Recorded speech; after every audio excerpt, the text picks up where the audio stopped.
सौतेली माँ और जादुई पाउडर का जादू। कटिहार के एक छोटे से गांव में निधि अपनी सौतेली माँ कनिका के साथ रहती थी।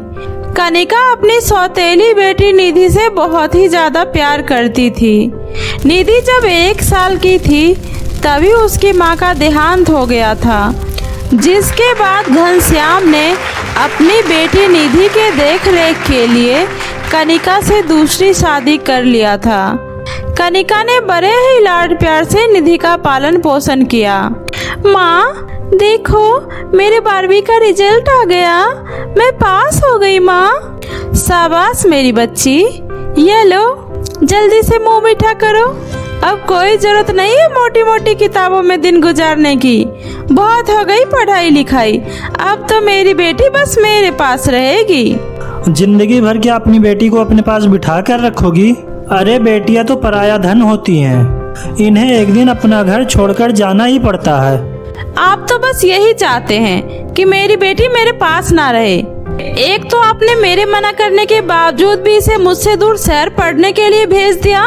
अब जब पढ़ाई पूरी हो गई तब आप इसे पराया घर भेज दो। सही है, मेरा तो जैसे कोई हक ही नहीं है अपनी बेटी पर। अरे भाग्यवान, नाराज क्यों होती हो? कोई तुम्हारी बेटी को तुमसे अलग नहीं कर सकता। मैं अपनी बेटी की शादी किसी ऐसे लड़के से करूंगा जो घर जमाई बनकर मेरे पास ही रहे। अब तो तुम खुश हो ना? ठीक है जी, दोबारा मुझसे मेरी बेटी को दूर करने की बात मत करना। माँ के प्यार के आगे मजबूर होकर निधि अपनी आगे की पढ़ाई छोड़कर घर में ही रहने लगती है। ऐसे ही दिन बीत रहे थे। एक दिन अचानक शहर से निधि के कॉलेज का दोस्त राघव का फोन आता है।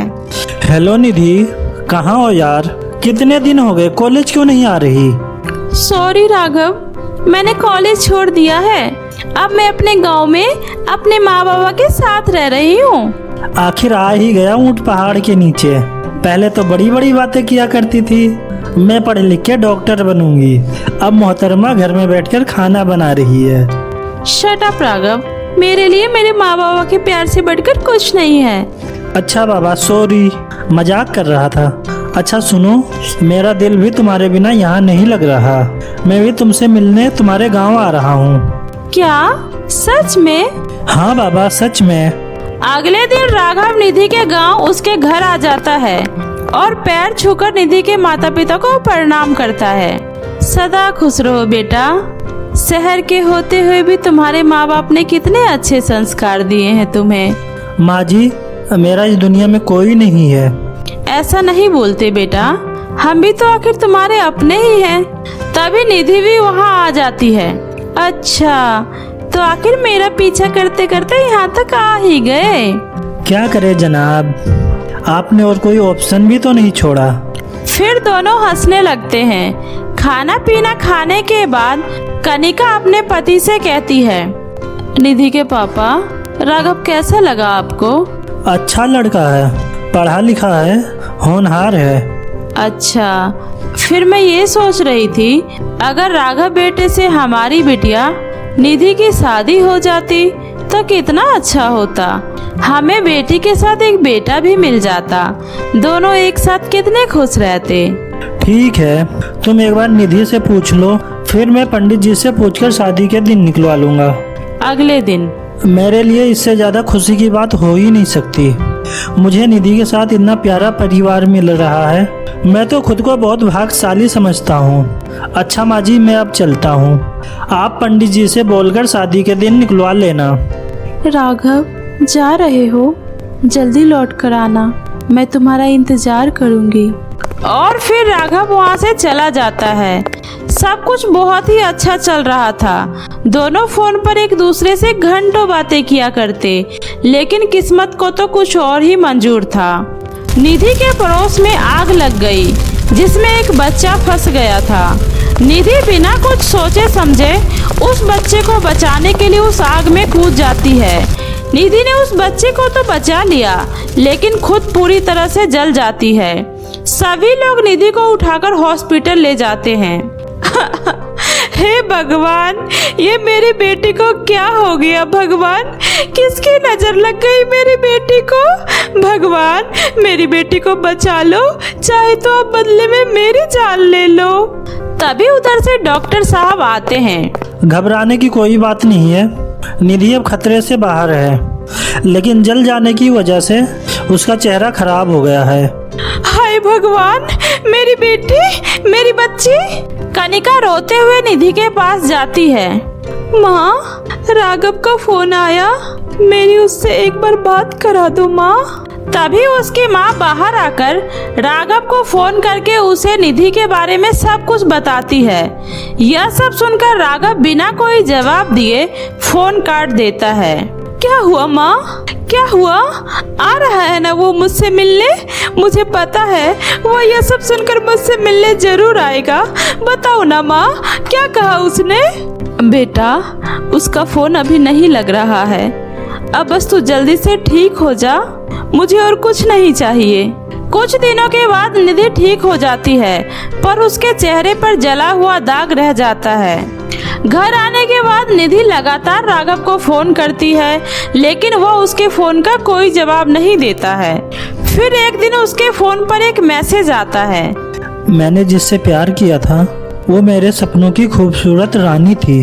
तुम्हें तो अच्छे से पता है मुझे जले हुए चेहरे से कितना डर लगता है। मैं तुम्हारे इस जले और डरावने चेहरे का सामना नहीं कर सकता, मुझे माफ कर दो। इतना सुनते ही निधि फूट फूट कर रोने लगती है। कनिका से अपनी बेटी निधि की ऐसी हालत देखी नहीं जाती है। कनिका एक जादूगरनी को जानती थी। वह उसके पास जाकर अपनी बेटी के बारे में सब कुछ बताती है, जिसे सुनकर वह जादूगरनी उसे एक जादुई पाउडर देती है और बोलती है, रात में सोते टाइम इस पाउडर को अपनी बेटी के पूरे चेहरे पर लगा देना। इसे लगाते ही तुम्हारी बेटी पहले की तरह बिल्कुल ठीक हो जाएगी। घर आकर कनिका वैसा ही करती है। अगले दिन जब निधि सोकर उठती है तब वो पूरी तरह से ठीक हो जाती है, पर वह राघव के दिए धोखे की वजह से पूरी तरह से टूट जाती है। और फिर उसकी माँ कनिका उसके अंदर आत्मविश्वास जगाती है। वो उसे बहुत समझाती है। यूँ तो सौतेली माएँ अक्सर बुरी होती है, पर निधि इन मामलों में बहुत ही खुशकिस्मत थी। बेटी, पहले मैंने तुम्हें अपने स्वार्थ और अपनी खुशी के लिए तुझे पढ़ने नहीं दिया।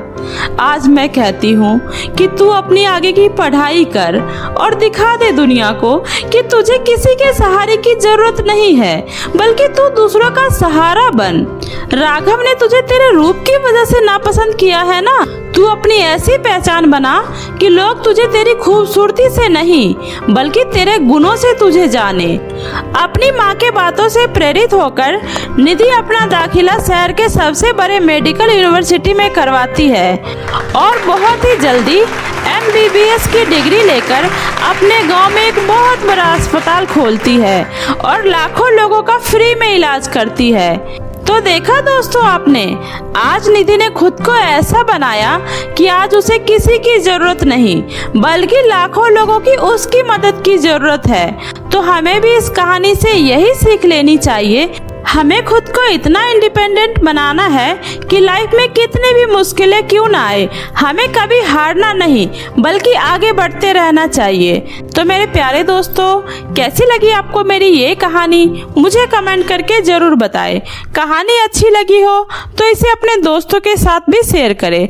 और हाँ दोस्तों, अगर आपने अब तक मेरे चैनल जादुई टीवी को सब्सक्राइब नहीं किया है तो जल्दी से नीचे लाल बटन दबाकर अभी सब्सक्राइब कर ले। तो मिलती हूँ ऐसे ही फिर किसी नई मज़ेदार जादुई कहानी के साथ। तब तक अपना ध्यान रखें। बाय बाय दोस्तों।